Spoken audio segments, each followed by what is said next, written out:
A lot of us BMW owners despise the check engine light, but what a lot of us don't know is there's actually a warning light far, far more terrifying than the check engine light. That is the oil pressure warning light, or as I like to call it, the new engine light, because usually it means you're going to be in for an expensive repair. Today we're going to delve into that light, potential culprits, what it means, and figure out what the issue is on Sparky, and pray that our 265,000 mile S52 is not in need of some very expensive repairs.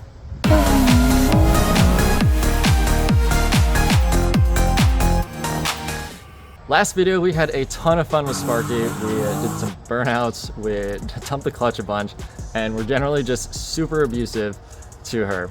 In that video, everything was fine, but over the course of this summer, I've noticed that the oil pressure light has started to kind of come on a little more frequently. Idle, sometimes it flickers, like we showed at the start of the video, and generally that's a pretty concerning issue on one of these. So it is an issue that you want to diagnose, you want to check, because it's the kind of issue that if it is a problem and you leave it, it could lead to an engine failure or something very expensive later. The oil pressure light on these is a dummy light, so it's not an active readout. It just kind of comes on and off at 7 psi of oil pressure. So when it's flickering like that, that means that the engine oil pressure is kind of sitting right at probably like 7, 8 psi, and it's kind of going on and off.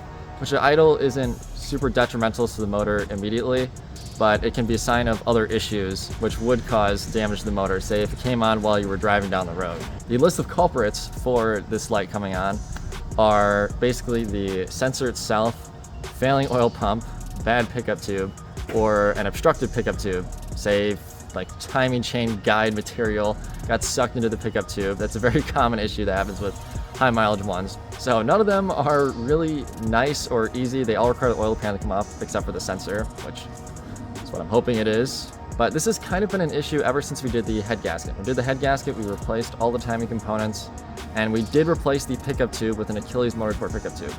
Now, in the past, I kind of dogged on Achilles Motorsport because they scammed me out of my core charge on my old pickup tube, and it's kind of made me suspect of the new one. So today we're going to stick the oil pressure gauge on this motor and see what reads out, see if it's fine or not.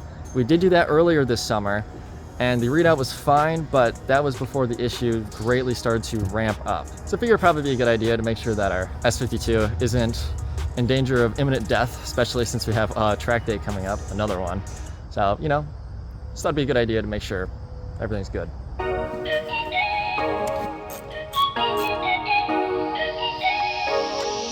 We have the oil pressure gauge hooked up, and actually, while we were doing this, I found a coolant leak, which is pretty nasty right there. It's spraying coolant everywhere, and I took a screwdriver, stuck it on this hose clamp. Not anywhere near tight enough, so it's actually really good for doing this because that hose at some point we're just gonna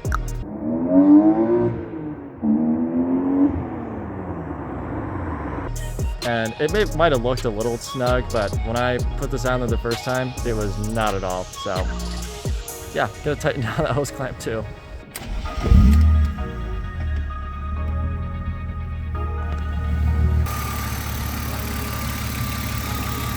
So at idle, we're at like 16 psi, which looks pretty good.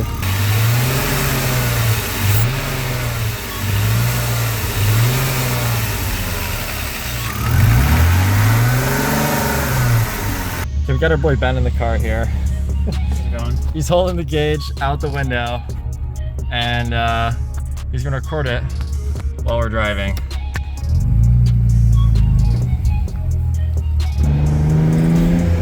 We drove around for a while with the gauge on the car. Even at wide open throttle, it looked correct. Do it again.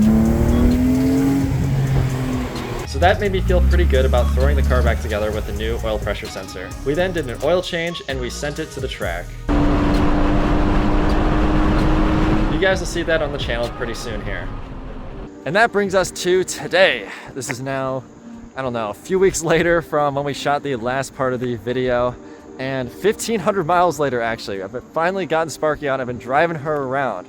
What does this mean for our new engine light? A few things. We went over our theory at the start of the video as to what it could be. And the conclusion I've ultimately come to is we're gonna ignore it and send it. Although no, seriously, the reason I suspect the oil pressure light was coming on is either the sender was faulty or there may be an oil pressure issue when the oil gets really hot in this engine. I mean, it is a higher mileage engine.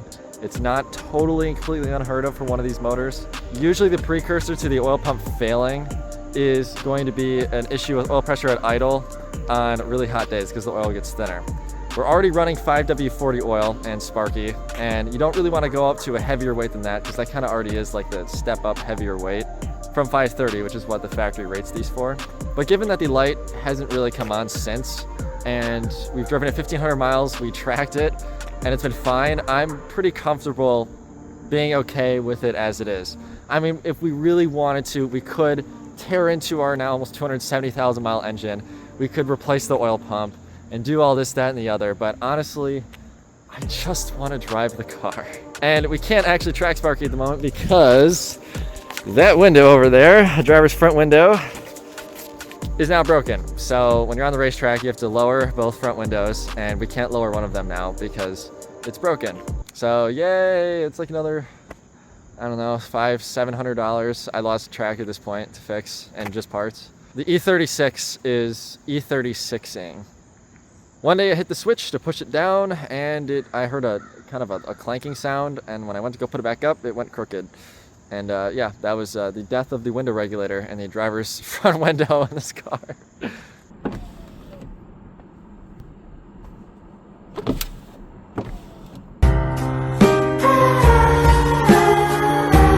Yeah, if you out there are experiencing the new engine light on your BMW E36 or E46, the M5X series engines, I would definitely stick an oil pressure gauge on it, but if it's just the idle on hot days, honestly, I would probably just ignore it. If you stick a gauge on there and you can see though that there is an issue at higher oil pressures, that would probably be a bigger deal. But in this motor, I mean, when you romp on at full throttle, pressure goes all the way up to like whatever it was, 60 PSI.